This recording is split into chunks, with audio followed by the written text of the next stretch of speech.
Poucos assuntos geram tanta dúvida nos psicólogos quanto esse. E se eu não quiser mais seguir com o caso, o que eu faço? Pode ser um paciente com o qual você sentiu que não conseguiu desenvolver um vínculo, ou algum paciente que te causa bastante desconforto, ou até alguma demanda que realmente sai do seu escopo. Mas o que a gente faz com isso?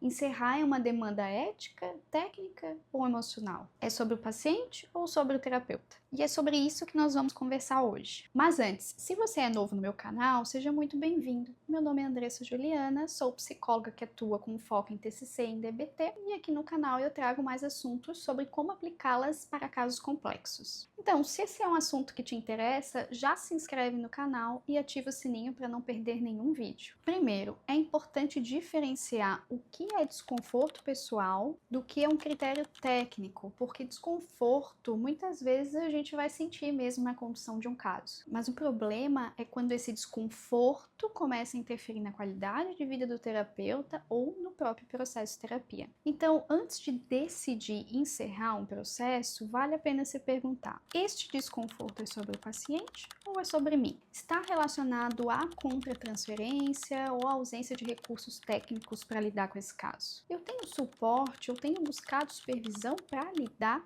com esse processo? Porque às vezes isso também pode ser um convite para que o terapeuta busque uma supervisão de caso. Mas e qual é a parte ética dessa decisão? Bom, o código de ética ele é claro. Você pode escolher encerrar, interromper um acompanhamento terapêutico, desde que isso não prejudique o paciente ou seja feito de uma forma irresponsável. Em outras palavras, o problema não é decidir encerrar.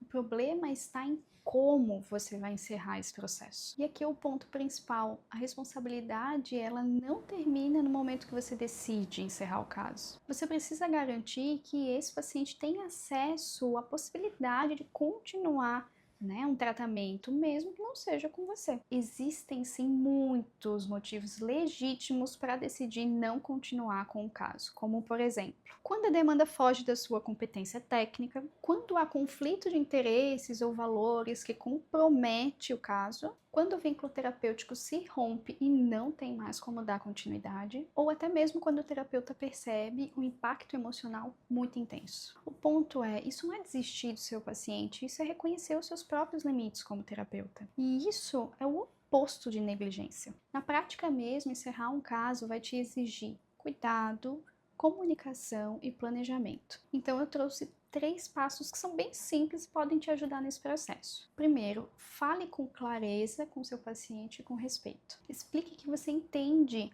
a importância desse processo para ele e valide até os incômodos dele de precisar seguir com outro terapeuta. Mas comunique de maneira clara que você acredita que um outro profissional poderia ajudá-lo mais nesse momento. O segundo ponto é oferecer alternativas para o seu paciente. Indique colegas, instituições ou serviços que possam oferecer tratamento para esse paciente. E especialmente se existe risco ou alguma vulnerabilidade envolvida. E terceiro, muito importante, é evitar ficar dando justificativas defensivas para o seu paciente. Ou seja, o foco não é ficar falando se você gostou ou não gostou do paciente, e sim naquilo que realmente é mais benéfico para ele. No final de contas, você manter esse cuidado é o que torna essa decisão de não prosseguir algo ético. Agora, tem uma parte que o código de ética ele não menciona, mas é muito importante, que é o lado emocional. Muitos psicólogos se sentem culpados porque parece que é o nosso trabalho cuidar. Mas ter ética nesses momentos é não se anular, é saber até onde você consegue cuidar bem. E isso vai exigir sim um autoconhecimento do terapeuta, supervisão e honestidade clínica. Às vezes, o maior ato de amor que você pode ter